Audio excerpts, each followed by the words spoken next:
El siguiente programa es financiado por la Autoridad Nacional de Televisión, con recursos del Fondo para el Desarrollo de la Televisión.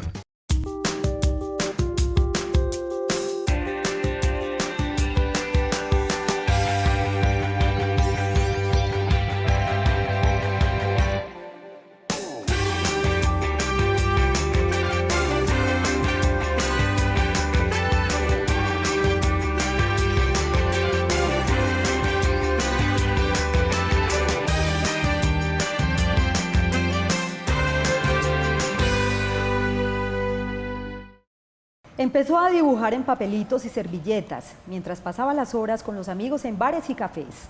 El artista se inclinó por lo abstracto. Sus maestros y mayores influencias fueron Manuel Hernández y Carlos Rojas. Pintor, escultor, maestro, artista plástico. Hoy habla la experiencia de Álvaro Marín Vieco. Maestro, gracias por estar acá, bienvenido. Yasmín, muchas gracias, estoy muy orgulloso y muy honrado de estar invitado a este programa. Maestro Álvaro, para comenzar esta entrevista es importante mencionar a sus ancestros. Usted viene de una familia de artistas. Hablemos un poco de ellos y de esa búsqueda de ese árbol genealógico. Sí, es bonito haber nacido en una familia, todos artistas, 7 tíos, abuelos, bisabuelo, y que venían más bien de artistas de la artesanía pura, que eso es de un humilde oficio muy bonito que es la ebanistería y la carpintería. Entonces tenemos todo ese talento como las artes manuales. Después llegaron aquí, se afincaron en Medellín y cada uno brilló con luz propia. Luis Eduardo Vieco, acuarelista, pintor, Bernardo Vieco, mi abuelo, escultor, Roberto Vieco, director de la banda, Gabriel Vieco, un gran luthier, y Alfonso Vieco, chelista, profesor de mi padre, y Carlos Vieco, el famoso compositor. 3 mujeres que desgraciadamente las mujeres en ese momento no podían, también artistas, pero lo que hicieron fue contribuir a que los hermanos brillaran. Todas ellas les pasaban la música, Carlos Vieco en buena caligrafía, les ayudaban a arreglar los instrumentos. Mi abuela, que murió cuando yo tenía 1 año, era una gran guitarrista, inclusive tenía una guitarra que le hizo un gran luthier aquí en Medellín para ella. Entonces, también hay una cosa ahí, no es por ellos, sino por la sociedad en ese momento, en los principios del siglo XX, que era bastante cruel y bastante... ¿No era bien visto? No, no podían ser artistas, pues porque inclusive ser artista también era difícil, porque ellos fueron alumnos del maestro Cano en Bellas Artes, pero el arte aquí en Medellín no ha sido como muy bien ponderado ni bien... Pero bueno, ellos se rompieron, después fueron a Bogotá la mayoría, y de ahí vengo, y viene mi padre, que es alumno, es hijo de Tulia, y mi madre, hija de Bernardo, y a mí me tocó, pues claro, vivir en ese medio, que desde pequeño, como tú dices, de bares y cantinas, pues bares y cantinas, más bien uno Versalles, y pintar, y no aprendí a pintar, sino a ver pintar. Uno ver a un tío abuelo con acuarelas, el papel aquí, allí, los pianos desbaratados en los talleres desde que estaba pequeño, con mi abuelo en Bogotá, escultor, yo jugando, y me decía, yo que iba a pensar que eso iba a ser lo mío también, sino que él me decía, un muñequito, hágame una espada, que yo quiero una espada, y entonces, mira, hombre, ¿qué me tocó ser? Artista, pero no porque estudié, no estudié nada. Yo estudié arquitectura un poco, porque aquí no había donde estudiar, y mi generación fuimos autodidactas, pero la arquitectura nos sirvió como una guía, como más organizados para no ser el artista, es entre comillas, que no queríamos ser el bohemio por ahí de boina, en una esquina tomando aguardiente, porque eso sí tuvimos. Sí tuvimos unos cimientos fuertes en la bohemia nuestra era rigurosa, porque Manuel Mejía Vallejo escribió todos sus libros, nosotros viéndolo y hablando con él, sentado en Versalles. Y Versalles lo adoro como mi universidad es Versalles. Es un referente muy importante para usted como artista. Claro, claro.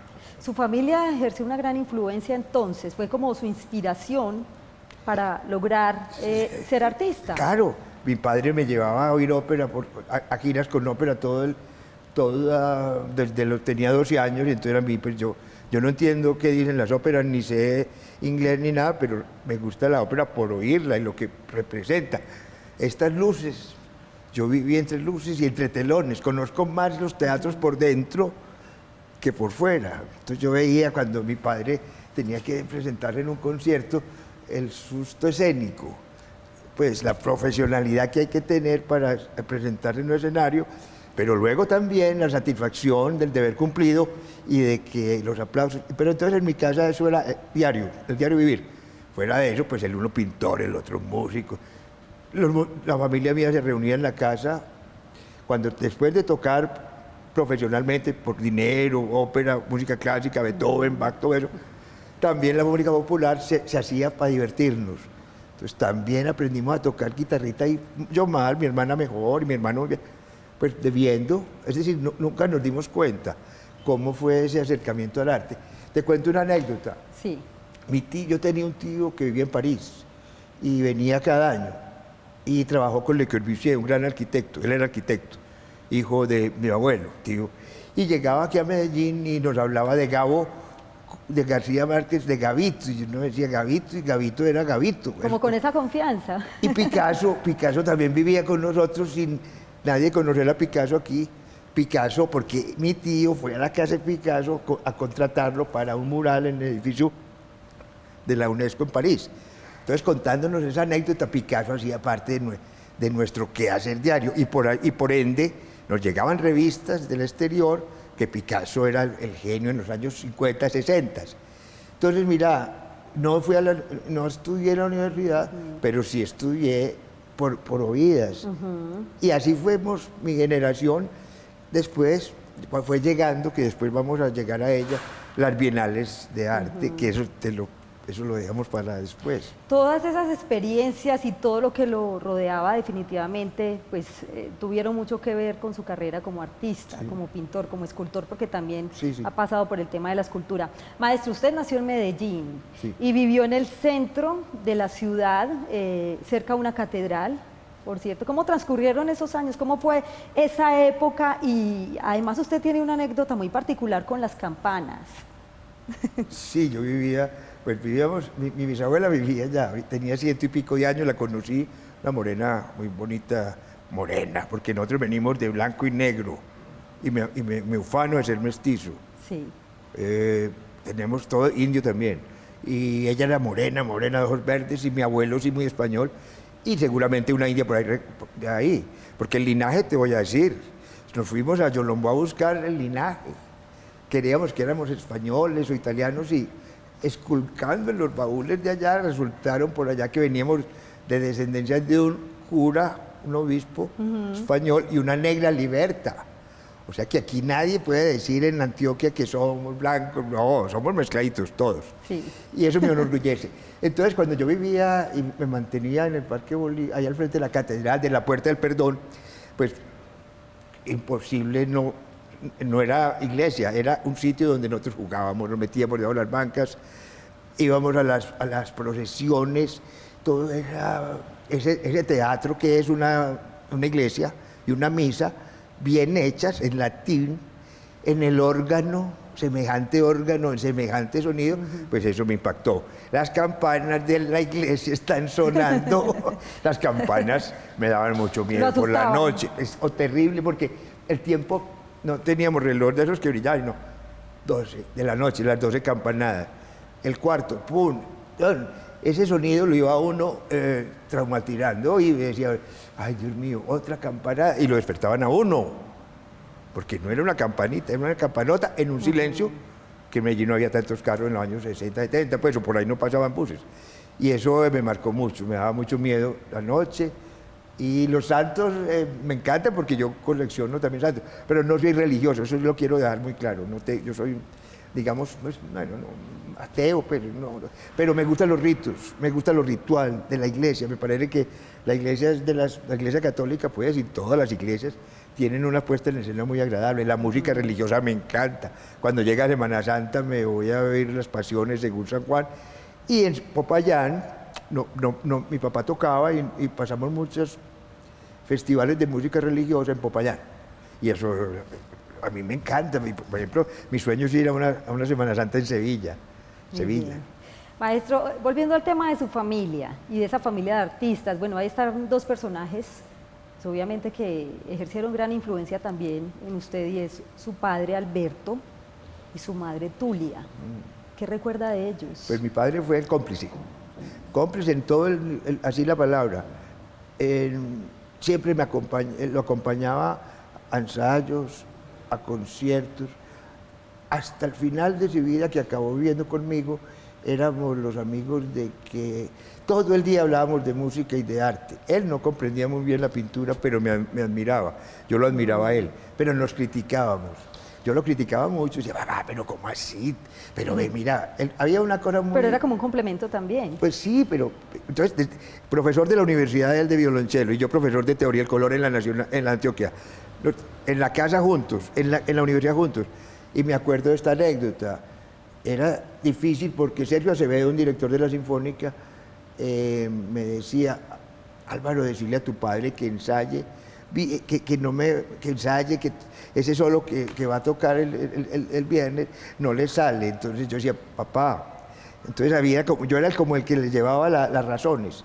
Esa vida con mi padre fue muy rica, amigos, compañeros, comprábamos carros juntos y todo. Entonces, en vez de entristecerme con su muerte, para mí es el que me envalentonó y que me volvió profesional. Primero, porque él era muy orgulloso, en el sentido que se hacía valorar. Humilde, pero orgulloso. Me puedo explicar una paradoja. Ser humilde en el arte, no era un gran chelista de resonancia ni solista, y él decía, yo no puedo tocar solo, pero era un buen elemento de orquesta. Yo también digo esto porque no me gusta ser tan ególatra ni narciso. Soy importante aquí en Colombia tal vez, pero en el arte mundial contemporáneo apenas me aproximo al arte. Entonces uno tiene que saberse situar, porque de pronto esos que se sienten muy artistas, y que yo soy artista, y no ven más allá, es porque no se ven ellos mismos al interior. Entonces uno tiene que mirar afuera, pero porque mirarse adentro. Uno existe porque tú existes, la enteridad. Entonces, la autocrítica de un artista, que la tenemos que tener, o esa mirada dura para uno mismo, pero amable también tiene que estar acompañada de los de alrededor. Y por eso mi generación, siendo autodidacta, no pasamos por academias, pero nos criticamos amablemente. Maestro, antes de ser ese gran maestro, ese gran artista, ese gran pintor, usted estudió arquitectura, estudió música, pero ¿cómo logra encontrar esa verdadera vocación como pintor y como escultor? Hoy habla la experiencia Álvaro Marín Vieco. Después de mensajes, pues tendremos la respuesta. Gracias. La vocación mía de pintura fue precisamente cuando estábamos en Junín, Fernando Vallejos, Jaramillo, Juan Camilo, un mundo de jóvenes sin tener dónde estudiar. ¿Y qué pasó? Llegó Darío Ruiz de Europa y Leonel Estrada nos presentaba revistas de arte. Y nosotros queríamos estudiar arte y saber de arte y empezamos cada uno en su casa a practicar.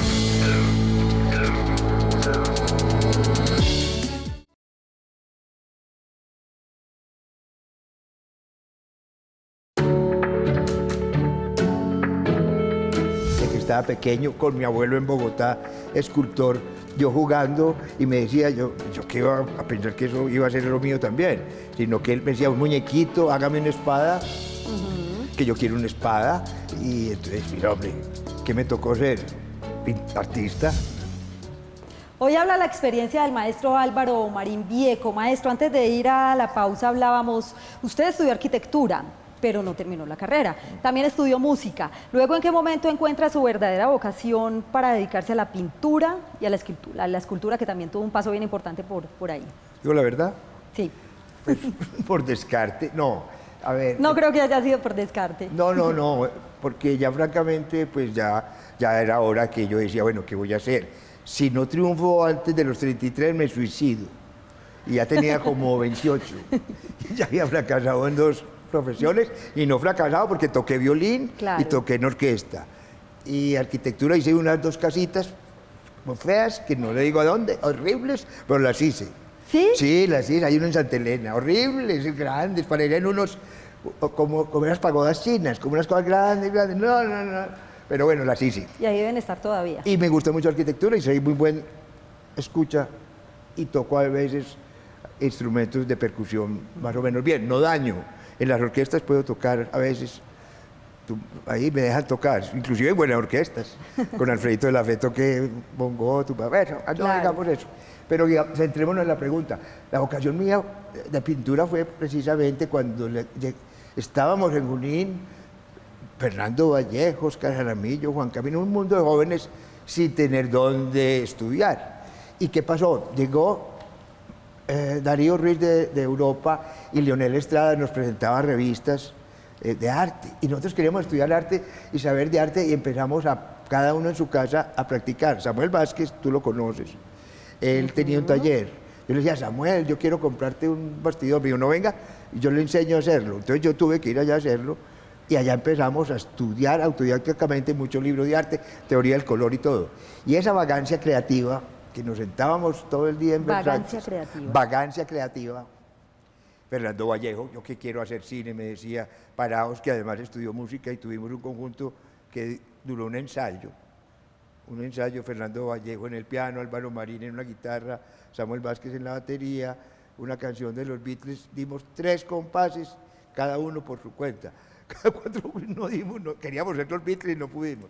Pero el hecho es que la vocación llegó tardíamente, pero nos dimos cuenta que esa era nuestra profesión al llegar las bienales en los años 75, 71. Nosotros todavía no éramos profesionales, pero al darnos cuenta que unos señores bien plantados, dijéramos, podían venir a la ciudad con sus obras que no las veíamos acá, que no eran paisajitos, ni vaquitas, ni nada, y vivían de eso, y hablaban muy bien, pues dijimos, hombre, queremos ser como ellos. Y esa vocación vino de eso, de querer ser los otros. Y en Bogotá existía Marta Traba, y existía Alejandro Obregón, Edgar Negret, Ramírez Villamizar, Carlos Rojas, unos señores que fuera de hacer un buen arte internacional, eran muy bien plantados, cada uno con un estilo propio. Yo no quiero decir que aquí en Medellín no había pintores, pues seguramente Aníbal Gil, que fue mi profesor, pero no había esa profesionalización que existía en Bogotá y que la Bienal nos trajo a Medellín. Unos señores que podían vivir muy bien del arte, no el artista, entre comillas, tirado en una cantina, tomando, pues, muy bohemio, sin un peso, regalando sus obras. No, aquí los precios eran altos. ¿Y cómo aprendimos a pintar? Mirando las telas. Nosotros nos pusieron de trabajadores de la Bienal. Samuel era el coordinador y Óscar Jaramillo y yo éramos los ayudantes, a enseñarles a coger las obras a los trabajadores. Abríamos una obra de Botero y nos poníamos a analizarla todo el día, cómo estaba pintada, por delante y por detrás, cómo pintaba este artista, cómo hacía la tela que usaba, todo eso. Eso fue nuestro aprendizaje. Y la teoría era con Darío Ruiz y Manuel Mejía, y eso confluía todo en Versalles y en la casa de Dora Ramírez. Tú me contabas si conocía a Botero. Claro, lo conocimos, también él estaba apenas, venía de Nueva York a Medellín a una exposición, y en la casa lo conocimos así sentados común y corriente, no era la gran, pero que era como una cosa muy natural y Medellín todavía muy provinciano. Entonces la Bienal llega internacionalmente y todo el mundo, de todas partes del mundo vienen artistas y viene gente, coleccionistas, viene críticos como Giulio Carlo Argan, alcalde de Roma, los llevábamos a las Margaritas. Y entonces era aterrado pues que un alcalde de Roma en las Margaritas con los caballos caminando aquí, comiendo, y me decía, es que el único sitio es este donde puede hacer una Bienal, pero que lo lleven a uno a comer, un restaurante, un caballo aquí haciendo sus necesidades y uno comiendo carne y tomando aguardiente. Así era Medellín, muy coloquial, pero muy importante. Maestro, ustedes formaron un grupo muy conocido, los 11 artistas antioqueños, recorrieron muchos lugares, lograron muchos éxitos también, y vamos a hablar un poquito de esa carrera y en qué momento también se consagra el maestro Álvaro Marín Vieco como pintor, como escultor, y de ser también una figura reconocida no solo a nivel nacional, sino también internacionalmente. Esto después de la siguiente pausa. Les recomiendo a los que vienen detrás de nosotros y que están haciendo, que son muy buenos, pues que sigan con la vocación, más que con el talento, vocación. y vivir como artista, no solamente ser artista y no parecerlo.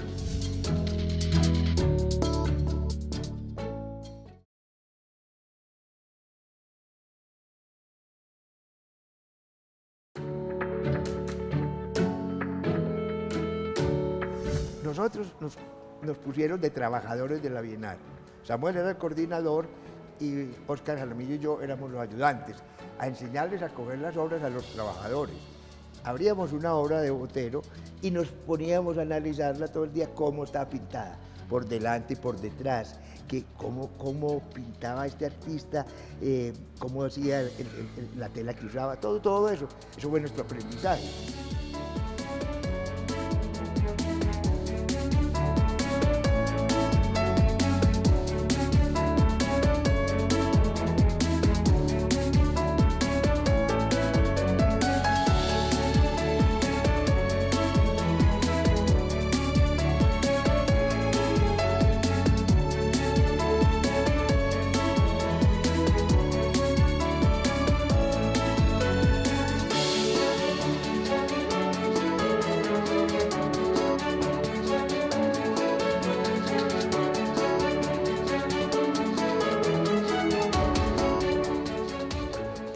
En el año 1974, maestro, ustedes crearon un evento que se llamó Los 11 Artistas. Conocieron personajes, recorrieron todo Colombia. ¿Cómo fue esa experiencia?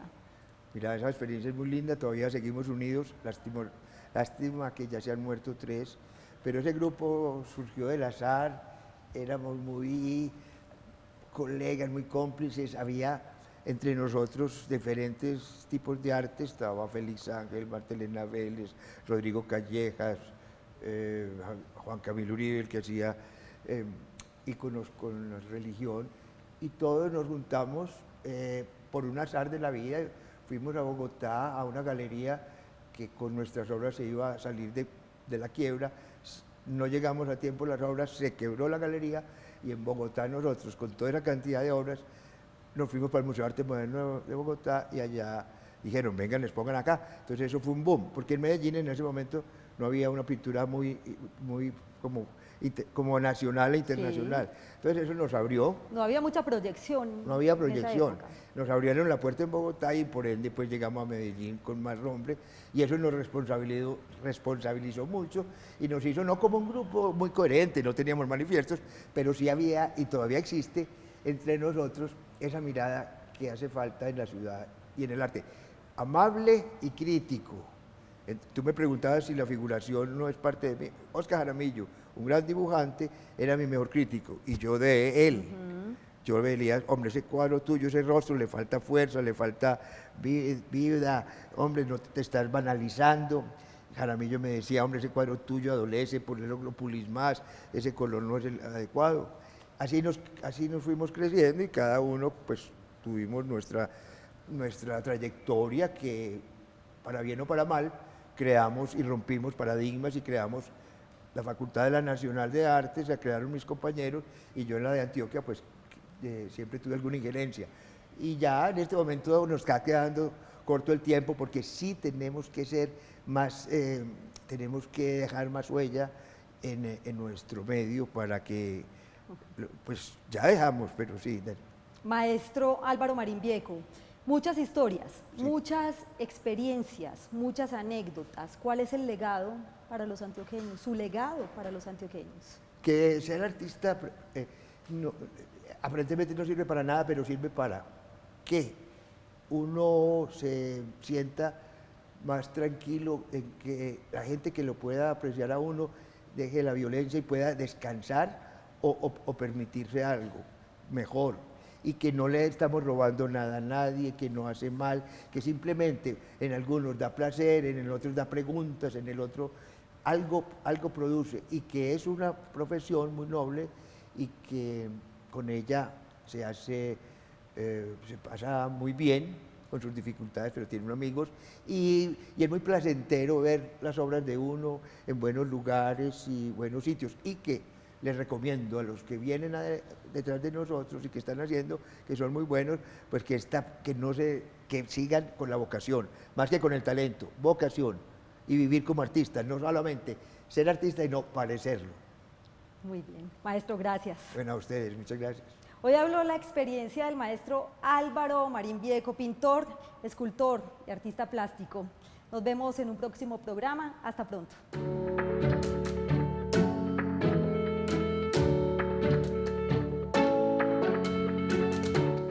El anterior programa fue financiado por la Autoridad Nacional de Televisión, con recursos del Fondo para el Desarrollo de la Televisión.